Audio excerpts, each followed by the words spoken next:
Have you ever gone online and seen portfolios that made you go, I wish I could do that?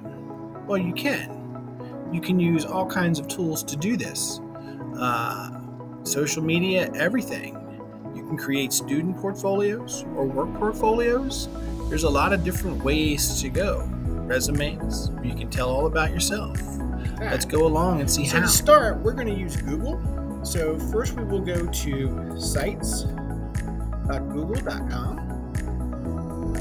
And quickly you will see there's already some versions up. I have some that I am working on or that I use for other things. Well, what we're going to start with to see how to build one is a blank template. Once it opens, you can see it gives you something to work with. To start with your title page. So let's just, for the heck of it, say we're going to title the page My Work. Very generic, of course. But for the purpose of this, we don't want to get too extensive. From there, you have the possibility of adding pages. So let's say we want to add a page. You click on the plus button. Your new page could be, depending on what your subjects in class are, could be history. You could then do subpages. Add a subpage where it's U.S. history. And then add another.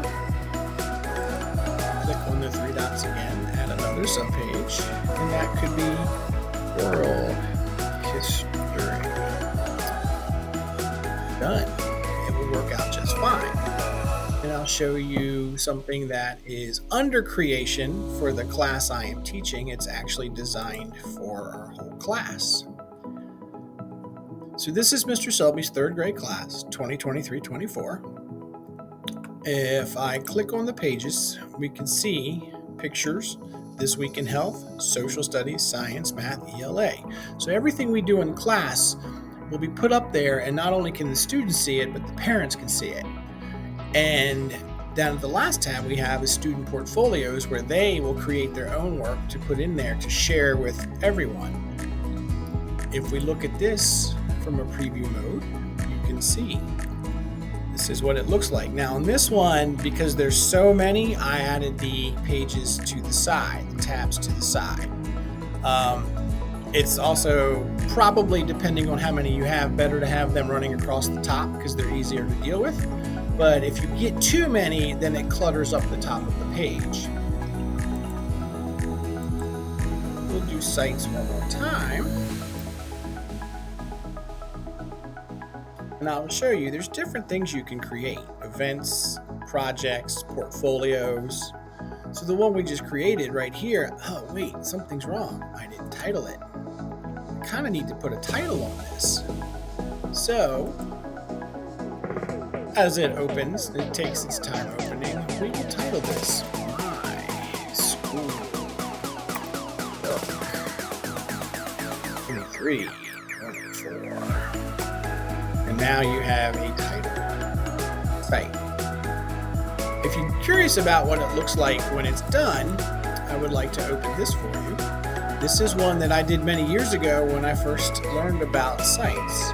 So this is for a lot of my college classes. You can see it's broken. It's already in a demonstration mode.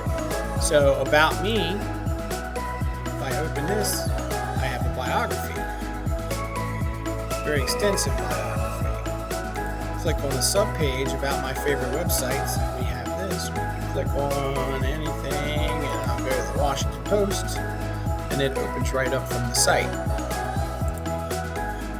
Education, since we're talking about that, I have this here. So a lot of the classes I took at the University of Maryland are listed in here and what they were.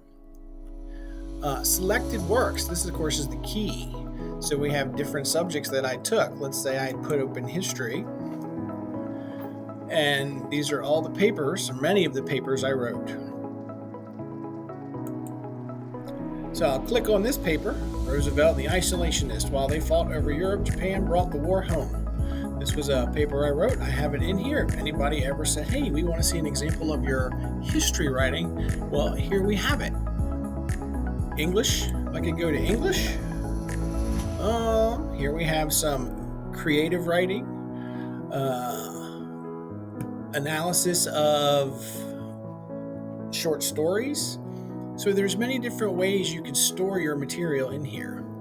Anyway, so a digital portfolio is a valuable tool that can be used for education. It can be used for work.